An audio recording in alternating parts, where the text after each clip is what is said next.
अगर आपका भी बैंक अकाउंट साइबर सेल ने फ्रीज कर दिया है और आपको ये लगता है कि वो बैंक अकाउंट अपने आप ही अनफ्रीज हो जाएगा, तो प्लीज़ आप इस गलत फहमी में ना रहें, क्योंकि आपका बैंक अकाउंट ऐसे ही अपने आप अनफ्रीज नहीं होता है। अनफ्रीज कराने के लिए कुछ प्रक्रियाएं हैं जिनको फॉलो करना ज़रूरी है और उस आधार पे ही आप अपने अकाउंट को ईजिली अनफ्रीज करा सकते हैं। कुछ स्टेप्स हैं जिनको आपको फॉलो करने होंगे और अकाउंट को अनफ्रीज करा लिया जाएगा। आज इस वीडियो में दोस्तों हम आपको यही बताएंगे कि कैसे अपने बैंक अकाउंट को अनफ्रीज कराना है, कौन से इजी स्टेप्स हैं जिनको फॉलो करना है और किन परिस्थितियों में आप अपने बैंक अकाउंट को अनफ्रीज नहीं भी कराते हैं तो आपके लिए ज़्यादा कोई इश्यूज नहीं होंगे। नमस्कार दोस्तों मैं हूं एडवोकेट आयुष गर्ग और आप देख रहे हैं अपना YouTube channel online legal centre. Bank account freeze या साइबर क्राइम से रिलेटेड और इन्फॉर्मेटिव वीडियोस देखने के लिए आप हमारी प्लेलिस्ट पर भी विजिट कर सकते हैं। तो चलिए बिना देर करे टॉपिक को शुरू करते हैं। दोस्तों, जब भी कोई साइबर कंप्लेंट फाइल होती है तो एक्शन में साइबर सेल के बैंक अकाउंट को फ्रीज कर दिया जाता है। 106 BNS की प्रोसीडिंग की जाती है साइबर सेल के द्वारा और उसके आधार पर बैंक को नोटिस भेजा जाता है कि इस अकाउंट को फ्रीज किया जाए, तब जाके वो अकाउंट फ्रीज हो जाता है। अब अगर आपका बैंक अकाउंट इस वजह से फ्रीज हो गया है या एक पर्टिकुलर अमाउंट का लीन लग गया है, तो आपको करना क्या चाहिए? देखिए दोस्तों, सबसे पहले ये भूल जाए कि अकाउंट अपने आप ही अनफ्रीज होगा। उसके लिए आपको प्रयास करना ज़रूरी है। एक पत्ता भी बिना हवा के नहीं हिलता, तो मतलब कोई ना कोई माध्यम ज़रूरी होता है, कुछ ना कुछ करना ज़रूरी होता है किसी भी काम को पूरा करने के लिए। अब आपने अगर गेमिंग से विड्रॉ किया है या फिर आपने कोई P2P ट्रेडिंग किया है, वर्चुअल मनी ट्रेडिंग किया है या फिर आपने किसी भी प्रकार से कोई सर्विस या प्रोडक्ट सेल किया है, इस वजह से पैसा आया है या किसी दोस्त ने या किसी रिलेटिव ने आपको कुछ फंड दिया है अपने पास से, किसी भी कारण से अगर आपने पैसा रिसीव किया है और साइबर क्राइम का फंड है उसमें, तो अकाउंट फ्रीज या लीन हो सकता है। ऐसे में आपको घबराना नहीं है, बैंक से कांटेक्ट करना है। मैनेजर से आप डिटेल लें कि किस साइबर सेल ने अकाउंट फ्रीज किया है, क्या कंप्लेंट नंबर है, ट्रांजैक्शन डिटेल्स क्या है। उसके आधार पर आप उस ऑफिसर से बात कर सकते हैं। अब कई बार ये मन में सवाल आता है कि कहीं हम अपने अकाउंट को ऐसे ही छोड़ देते हैं, हमारे अकाउंट में ज़्यादा कुछ फंड है नहीं, तो हमें क्या टेंशन लेना। और साथ में अगर हम अकाउंट को अनफ्रीज नहीं कराएंगे तो बाद में अकाउंट अपने आप ही अनफ्रीज हो भी जाएगा। लेकिन दोस्तों, ऐसा नहीं होता है। एक कंप्लेंट पे 100 से ऊपर अकाउंट फ्रीज होते हैं।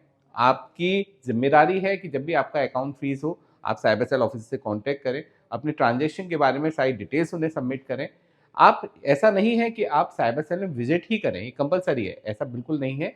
आप एक रिप्रेजेंटेशन भी साइबर सेल में सबमिट कर सकते हैं और अपने बयान को या फिर अपनी बात को साइबर सेल तक पहुंचा सकते हैं। अगर आपके अकाउंट में फंड है, अकाउंट बहुत ज़्यादा ज़रूरी है, उससे ईएमआई कटती है, सैलरी अकाउंट है, तो उस अकाउंट को तुरंत अनफ्रीज कराने के लिए आप साइबर सेल में विजिट करिए या कोर्ट में एप्लीकेशन लगा के अकाउंट को अनफ्रीज कराइए।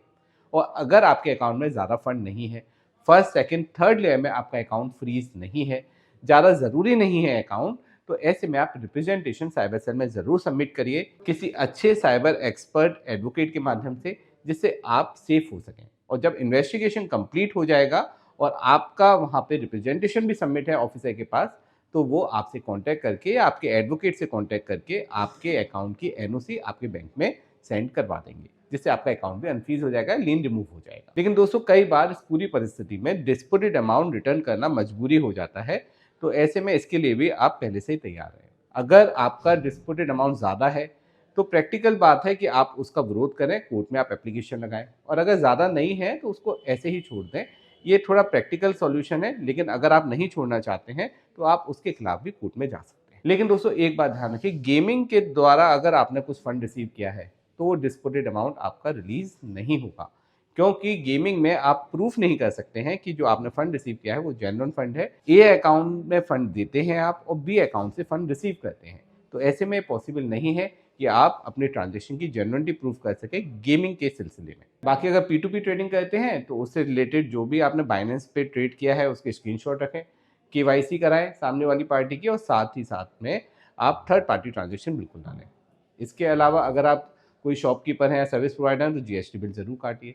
किसी दोस्त से या किसी रिलेटिव से आपने फंड रिसीव किया है तो उसके अगर बैंक अकाउंट फ्रीज होता है तो उसका बयान जरूर एक दर्ज करा दीजिए कि ये फंड मैंने दिया है, उसकी जेन्युइनिटी प्रूफ हो जाएगी, आपका अकाउंट अनफ्रीज हो जाएगा, साथ में लीन अमाउंट भी रिमूव हो सकता है। दोस्तों, इस पूरे बैंक अकाउंट फ्रीज का जो चक्र है, इसमें जो सबसे बड़ी दिक्कत आती है वो उन लोगों को आती है जिनका बैंक अकाउंट फर्स्ट सेकंड या थर्ड लेयर में फ्रीज है, जिनके पास जेन्युइन ट्रांजैक्शन प्रूफ्स नहीं है, या फिर जिन्होंने अपने बैंक अकाउंट को रेंट पे दिया है या उनका बैंक अकाउंट का मिसयूज हुआ है। तो दोस्तों इन सभी स्थितियों में साइबर सेल एक्शन जरूर लेता है और आपके लिए मुश्किल हो जाता है अपने ट्रांजेक्शन की जेन्युइनिटी प्रूफ करना। तो इन सभी परिस्थितियों में सावधानी जरूर रखें, इसको नेग्लेक्ट बिल्कुल ना करें, ऑफिसर से जरूर कांटेक्ट करें। दोस्तों बैंक अकाउंट फ्रीज और साइबर क्राइम से रिलेटेड अगर कोई भी क्वेरी आपके मन में है तो आप हमारी हेल्पलाइन नंबर पे कॉल करके इसके बारे में सवाल पूछ सकते हैं, और कोई भी हेल्प की ज़रूरत हो तो उसके लिए भी हेल्पलाइन नंबर पे कॉल कर सकते हैं। हम आपके साथ हैं, आपकी पूरी हेल्प करेंगे।